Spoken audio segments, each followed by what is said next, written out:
Alright, so I know I said I would be more consistent, but that clearly didn't happen. Shut up, little nigga. But today I want to do a film cover tutorial. A lot of people have been asking for it. I'm just going to show you how to do the film covers that I do most of the time. Before you actually do the film cover, you want to know like what theme you're going for, if it's nature or if it's like fire or if it's like blood themed, but this can apply to any of the overlays you use. So I have this intro here.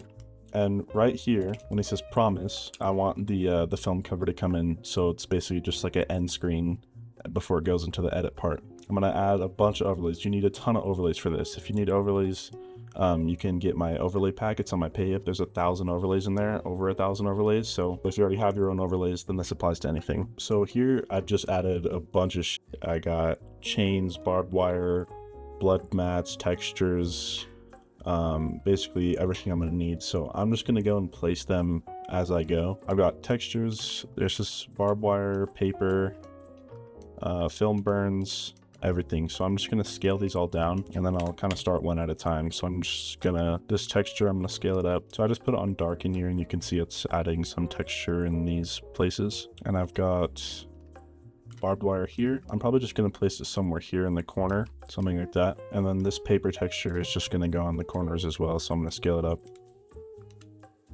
put it to lighten, and I put the blending mode to lighten because that will filter out the black space in the middle because the image isn't inherently transparent. And I'm going to put this burn paper film artifact in the top corner as well. You can see here that the blending mode didn't make it fully transparent, so there's this tiny little like transparent box around the clip, but when you're using as many overlays as I am, it doesn't matter. But if it does, then you can just use like a key light or something to get everything else off of the image.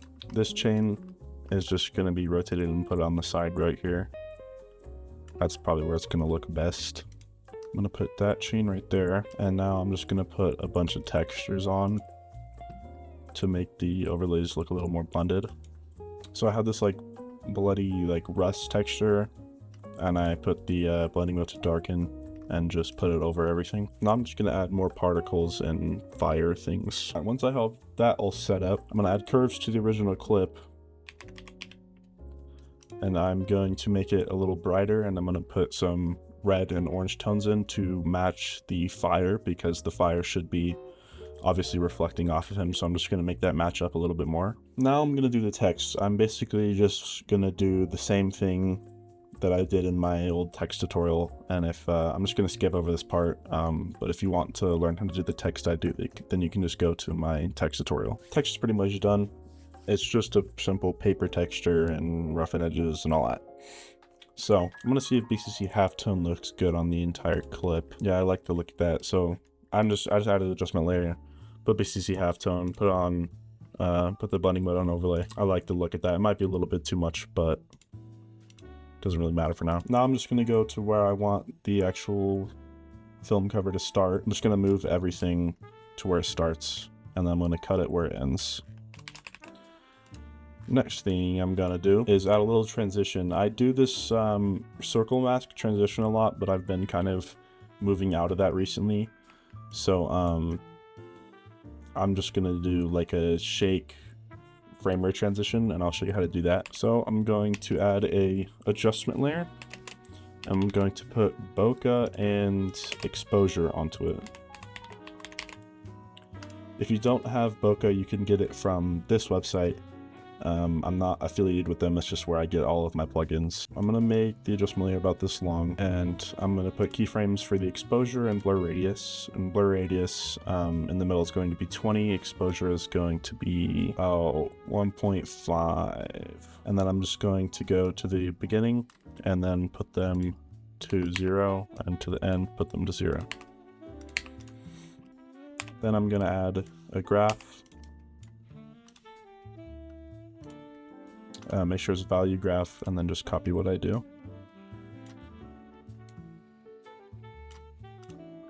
And we're gonna do that for both sets.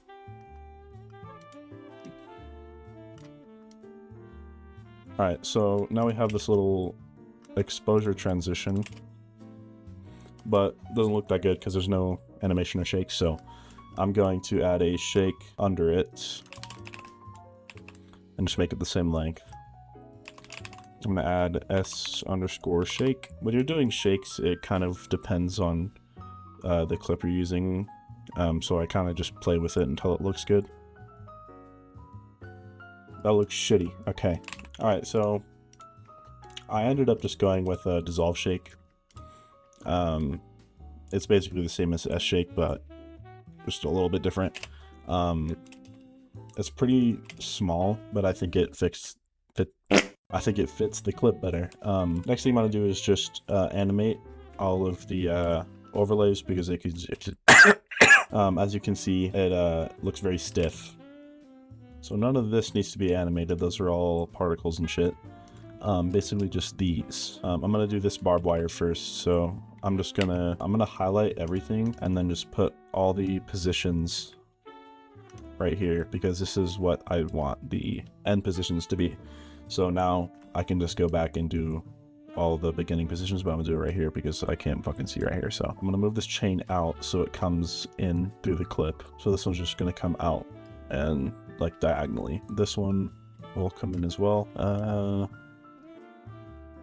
Let's do that. The rest of these are textures. All right, so none of these need position keyframes. So just these. And I'll also just scale this one. So I'll scale it out probably. All right. Now I'm just going to move all these keyframes to the beginning. I'm just going to highlight all of them, press F9, go into the graph editor, and I'm just going to do a speed graph, and I'm just going to do the same graph for all of them. So they're going to come in fast and pretty much be done before the clip ends, but it'll still have a little bit of movement. Otherwise it just looks very stiff. That's probably too slow. I'm going to make these shorter. And see how I had the graph already, but I moved the keyframes shorter. So now they end very abruptly.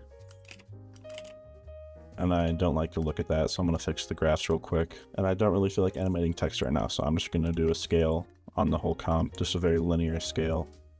And that should be fine. That's pretty much it. I can't really see anything else to add here.